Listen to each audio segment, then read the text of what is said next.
this is Jay from the Fallen Group of Remax, and today we're here with divorce attorney Brenna Ferry, and we're going to talk about the steps you need to take when you're divorcing and you have to sell a home.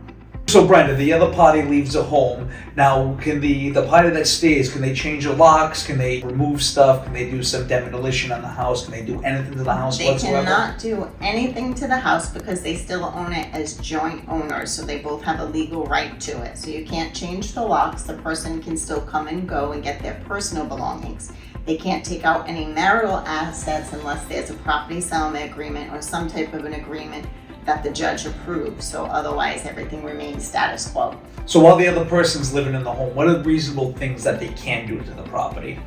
So if the other person comes and gets their personal belongings, anything they've acquired before the marriage or anything that they purchased for themselves, so personal property like clothes, jewelry, stuff like that, if their vehicle has their name on the title, they can take that property with them when they move out. And what about the person that remains? What can they do?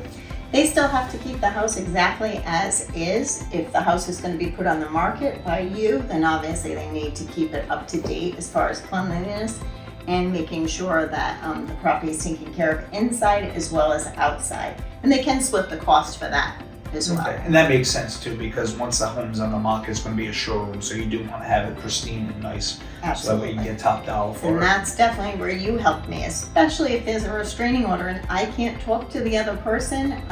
We've had many cases together. Really? Yeah. And I know you've spoken to some that had the restraining orders and you were able to convey back and forth what Yes. they needed to get done and what the they needed to go-between. pay. Yeah. And you were the go-between in many of the cases we've handled, so Yeah. that's always helpful too.